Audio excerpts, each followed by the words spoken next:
Hi friends, வணக்கம் and welcome to எங்கள் வீட்டு சமையல். நம்ம இன்றைக்கி வந்து சுவையான நெல்லிக்காய் தொக்கு எப்படி செய்யணுன்றது தான் பார்க்க போகிறோம். வாங்க வீடியோக்குள்ளே போகலாம். இந்த வீடியோவில் ஒரு நம்ம உடம்புக்கு நோய் எதிர்ப்பு சக்தி தரக்கூடிய ஒரு கனியை பற்றி தான் பார்க்க போகிறோம். அதாவது நெல்லிக்கனி. இந்த நெல்லிக்கனியில் வந்து உங்களுக்கு வைட்டமின் சி சத்து நிறையா இருக்குது.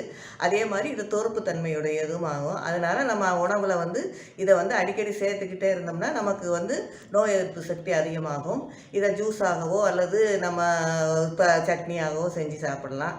இன்றைக்கி நாங்கள் வந்து நெல்லிக்காய் வச்சு ஒரு தொக்கு தான் செஞ்சு காட்ட போகிறோம். வாங்க எப்படி செய்வோன்னு பார்ப்போம்.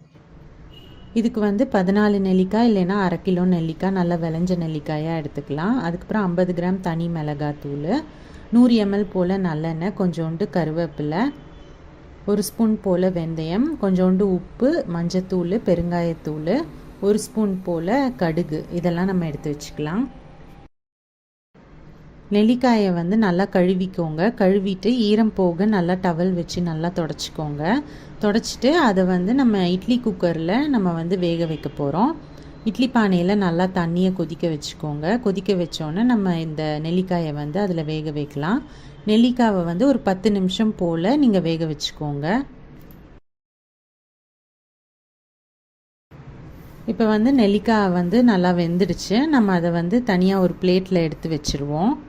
பிளேட்டில் எடுத்து வச்சு அதை நல்லா ஆற விட்டுடலாம். நல்லா ஆறின பிறகு நம்ம நெல்லிக்காயிலேருந்து கொட்டையை வந்து நீக்கிடணும். நல்லா வெந்தனால நெல்லிக்காயை ஜஸ்ட்டு ப்ரெஸ் பண்ணிங்கனாலே அது வந்து நல்லா பிஞ்சிடும். அந்த கொட்டையை வந்து தனியாக நம்ம எடுத்துடலாம். சதையை தனியாக எடுத்து வச்சுக்கலாம். இது மாதிரி எல்லா நெல்லிக்காயிலேருந்தும் நீங்கள் வந்து கொட்டையை நீக்கிட்டு சதையை தனியாக அந்த மாதிரி எடுத்து வச்சுக்கோங்க. இப்போ வந்து இந்த நெல்லிக்காயை வந்து நம்ம மிக்சியில் போட்டு நம்ம நல்லா அரைச்சி எடுத்து வச்சுக்கணும்.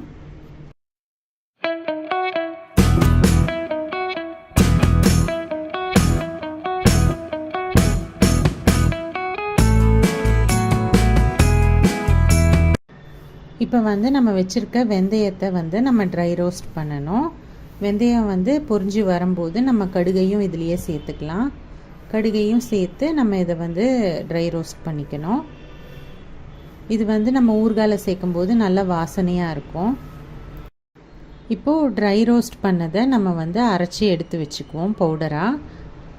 கடாயில் நம்ம வந்து எண்ணெய் விட்டுக்கலாம். எண்ணெய் விட்டுட்டு நம்ம அதில் வந்து கடுகும் கருவேப்பிலை போட்டு தாளிச்சுக்குவோம். ஒரு 100 ml போல் நம்ம வந்து நல்லெண்ணெய் சேர்த்துருக்கோம்.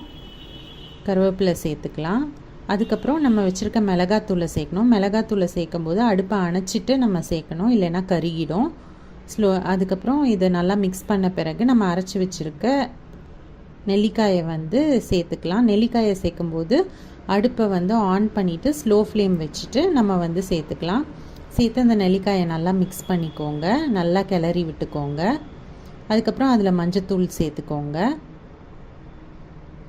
அதுக்கப்புறம் தேவையான அளவு உப்பும் சேர்த்துக்கோங்க. சேர்த்துட்டு அதை வந்து ஒரு 5 நிமிஷம் போல் கிளறி விட்டுக்கோங்க.